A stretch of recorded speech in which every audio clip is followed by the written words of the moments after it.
Hey guys, special edition of Doc's Notes here, going over pinpoint pitching with the new patch that just dropped recently that messed with it. We're in custom practice right here with the Grom. I'm going to try and keep this short for you guys. So what we have here is your basic 4-seam fastball. What you're going to want to do is gently rock the stick down once you pick your location, and in a fluid motion, you push it back up and you release at the pitcher's natural release point. You don't want to stop at the bottom. You don't want to like hitch at the top. You just want it to be a nice, smooth motion, nice and flowing like water. Now we move on to one of the pitch types that's probably the most important for you to be comfortable with the pitcher when you're using with pinpoint, which is the slider/sinker. For this one, the speed of the motion itself, the drawing pattern, is universal across pitchers, with the exception of if they release it super quick. You have to be super quick at drawing it.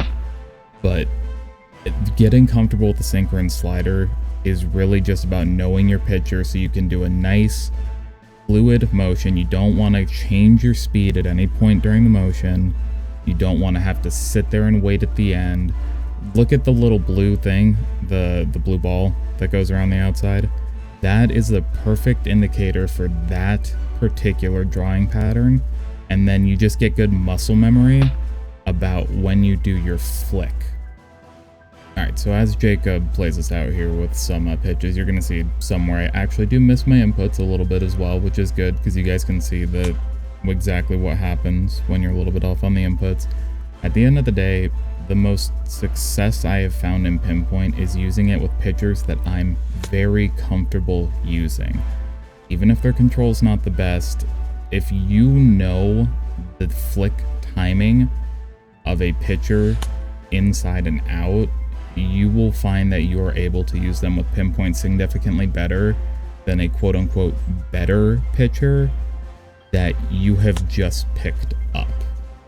The best example I have of this is that I have a very good record with Quinn Priester, who could not hold a candle to Edward Cabrera or Jacob deGrom, but I, for some reason, find his flick timing to just naturally flow with his motion, so I'm able to place pitches much more accurately with him than you would expect.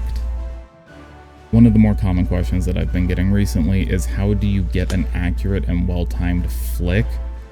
For the timing portion of it, that will just come with repetition like everything else. As you use a pitcher more, you'll start to just kind of know about how long after you finish drawing the pattern you do the flick. As you can see, I'm a little bit rusty with DeGrom here. He's not someone that's typically in my rotation anymore, but it's something that you will see pay massive dividends as you get more comfortable with the pitcher. As for the accuracy, you can either try to draw a straight line from where you end to where the ideal flick endpoint is, or you can do what you'll see me do in some of these, which is I get about 80% of the way down and then I do like a tiny directional precise flick to the point that I'm aiming for at the end. It's really about which works better for you. It's also going to depend on the type of stick and controller that you're using. I have longer sticks on my Elite controller, so I find it easier to do the partial and then the precise flick at the end. But really, you just got to mess around and find the pitcher and the style that works the best for you. When it comes to pinpoint or any settings in MLB, at the end of the day, you have to be comfortable with it. And if you're comfortable with it, then you'll find more success with it. I hope this helped you guys.